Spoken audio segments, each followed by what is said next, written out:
నమస్తే. నాతో పాటు ఎమ్మెల్సీ జీవన్ రెడ్డి గారు ఉన్నారు. ఒకసారి మాట్లాడదాం. 6 గ్యారంటీలు, 5 డిక్లరేషన్లు, 2 లక్షల ఉద్యోగాలు, టీఎస్పీఎస్సీ పేపర్ లీకేజ్లు గతంలో జరిగినాయి. గ్రూప్ 2 కూడా కేసీఆర్ హయాంలో ఒక్కసారి కూడా జరగలేదు.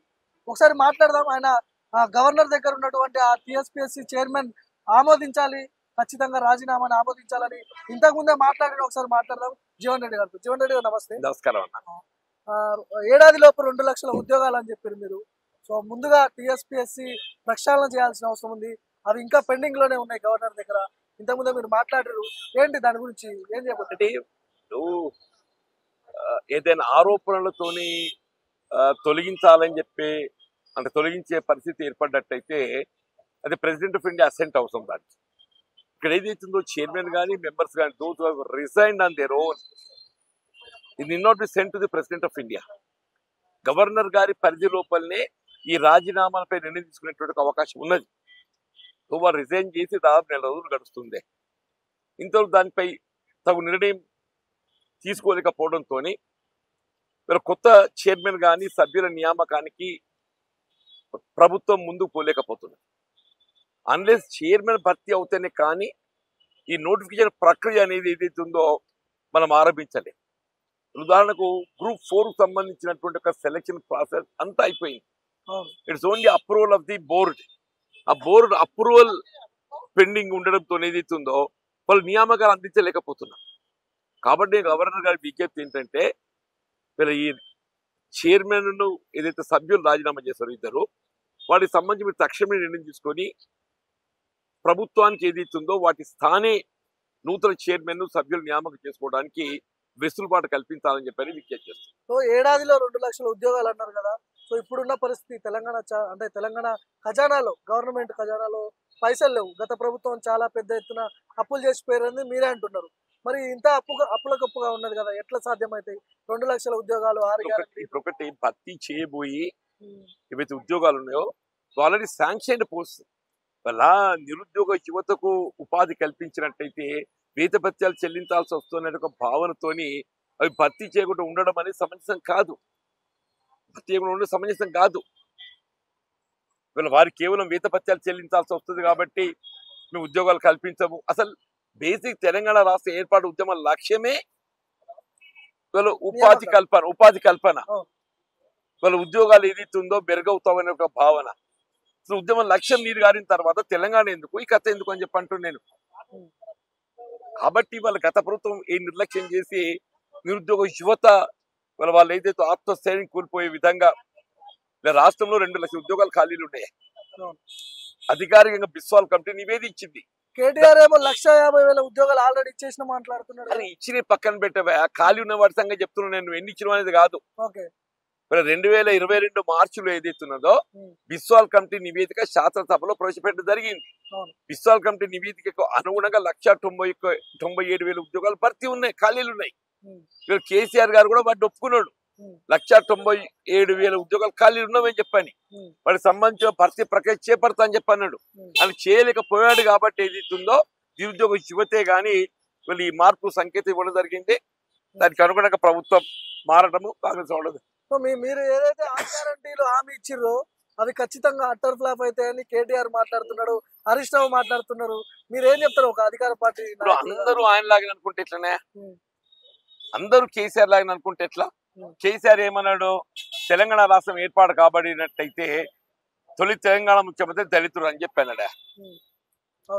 అది పక్కన పెట్టేసి దళితులకు 3 ఎకరాల భూమి ఇస్తా అని చెప్పిండు, పక్కన పెట్టేసి ఇండ్లు లేని నిరుపేదలకు అందరికీ వీళ్ళ ఇండ్లు కట్టిస్తా అని చెప్పాను, డబుల్ బెడ్రూమ్, అది పక్కన పెట్టేసిండు. నిరుద్యోగ యువతకు ఏదైతుందో వారికి సంబంధించి వృత్తి కల్పిస్తా అన్నాడు, అది పక్కన పెట్టేసిండు. రైతాంగాన్ని రుణమాఫీ చేస్తా అని చెప్పన్నాడు, అది పూర్తి స్థాయిలో చేయలేకపోయిండు. అందరినీ ఆయన లెక్క అనుకుంటే ఎట్లనే? మేము ఇచ్చిన 6 గ్యారంటీలలో ఏదైతుందో ఆల్రెడీ వీళ్ళ మహిళలకు, ఆడబిడ్డలకు సంబంధించినటువంటి ఉచిత ప్రయాణ సౌకర్యం అమలు చేస్తున్నాం. వీళ్ళ ది అదర్ గ్యారంటీ సంబంధించి కూడా అమలు ప్రక్రియ ఆరంభించినాం. అర్హత సూచిక ఏదైతుందో లబ్ధిదారులు అందరూ కూడా వాళ్ళు విజ్ఞప్తులు చేసుకునే విధంగా మీరు ప్రజాపాలన లాస్ట్ 28 వరకు నిర్వహించేసింది మీరు గమనించిందని చెప్పండి. అవన్నీ కూడా స్కూటీ చేస్తుండ్రు. In another couple of weeks ఏదైతుందో ఆ స్క్రూటినీ ప్రక్రియ ముగిసిపోతుంది. ఒకసారి స్క్రూటినీ ప్రక్రియ ముగిసిపోతే ఇలా ప్రాధాన్యతతోని ఇలా ముందు ఏదైతుందో నాకు తెలిసినంత వరకు ఇలా ఉచిత విద్యుత్ 200 యూనిట్ల వరకు ఏదైతుందో విద్యుత్ సౌకర్యం కల్పించాలని అందరం పేర్కొన్నది. ఇది నిరుపేద వర్గాలకు సంబంధించిన అంశం అని చెప్పండి అమలు చేస్తారని భావిస్తున్నాం. ఆడబిడ్డలకి ఏదైతుందో 500 రూపాయలకి సిలిండర్ అని చెప్పన్నది అమలు చేస్తారని చెప్పని భావిస్తున్నాం. ఇలా హౌసింగ్ కార్యక్రమం ఉన్నది నిరుపేద వర్గాలకు, అది తక్షణం అమలు చేస్తారని ప్రక్రియ ఆరంభిస్తారని చెప్పి అనుకుంటున్నాం. ఇలా ముఖ్యంగా ఏదైతే రేషన్ కార్డుల జారీ ఉన్నదే, ఏ సంక్షేమ కార్యక్రమం అర్హత పొందాలన్నా దాని సూచిక రేషన్ కార్డు. ఇలా గత దశాబ్దం కలిగి రేషన్ కార్డు ప్రక్రియ నిలిపేసింది. ఇలా మేము ఏదైతుందో ఆ రేషన్ కార్డు ప్రక్రియ ఏదైతుందో ఆరంభించడమే కాదు, రేపు ఫిబ్రవరికి జారీ చేయబోతున్నామని చెప్పంటున్నాను నేను. ఇక్కడ కేటీఆర్ హరీష్ రావుకి ఏదైతుందో వాళ్ళ గుండెలు గుబేలు మొదలైంది. మేము ఏమో అనుకున్నాం, వీడు ఏమో చెప్తున్నారా, ఇవన్నీ అమలైపోతే మా కథ ఇది మా గత ఏంది అని చెప్పి అనుకుంటున్నాం.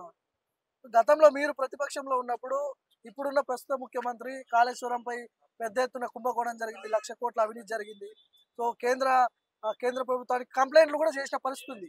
అధికారంలోకి వచ్చిన తర్వాత దర్యాప్తు ఎక్కడికి పోయిందని బీజేపీ నాయకులు ఇదే కిషన్ రెడ్డి అడుగుతున్నారు. ఇప్పుడు వాళ్ళకి ఏంటంటే మేము జ్యుడిషియల్ ఎంక్వైరీ చేస్తామని చెప్పంటే ఆయన కొద్దిగా ఏమైపోయింది, జ్యుడిషియల్ ఎంక్వైరీ ఇది ఇండిపెండెంట్ ఏజెన్సీ, అటానమస్ బాడీ, పారదర్శకంగా విచారణ చేపట్టబడ జరుగుతుంది. ఆయన కావాల్సింది ఏంటి, సిబిఐ విచారణ అంటే కేంద్ర ప్రభుత్వ పరిధిలో ఉంటది. వీళ్ళు తాళం వాళ్ళ చేతికి అప్పచెప్పినట్టయితే కేసీఆర్ మెడ వాళ్ళ చేతులు ఉంటుందని చూస్తుండే. వీళ్ళు ఏ విధంగా కవిత గారి మీద విచారణ ఈడీ ఏదైతున్నదో వీళ్ళు తొక్కిపెట్టేసిండ్రు, కేసీఆర్ మీద విచారణ కూడా ఏదైతుందో తొక్కిపెట్టచ్చు.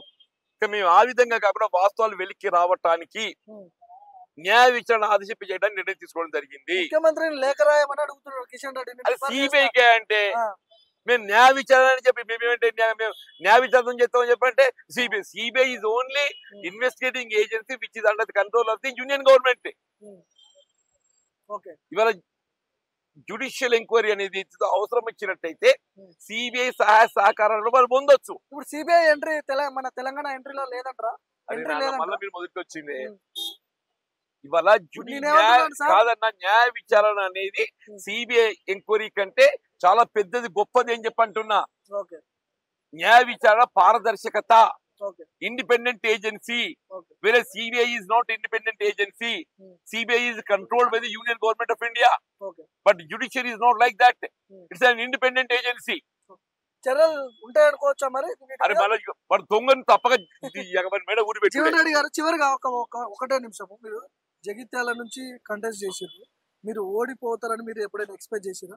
అది ఇప్పుడు ఓడిపోతే ఎక్స్పెక్ట్ చేసిన ఫలితం రానే వచ్చి ఇంక ఎక్స్పెక్ట్ చేసినంటే ఏమనంటే మీకు అంటే ఇక్కడ మైనస్ జరిగిందని మీకు ఏమన్నా అనిపించింది అంటున్నారు? కొత్త ఓవర్ కాన్ఫిడెన్స్. ఇప్పుడు ఎమ్మెల్సీ నుంచి కేబినెట్ లోకి జీవన్ రెడ్డి అని కొన్ని వార్తలు వస్తున్నాయి, ఏం చెప్తారు? ఏది రాసుంటే కదా అవుతుంది. సో ఇది జీవన్ రెడ్డి గారితో స్పెషల్ ఇంటర్వ్యూ.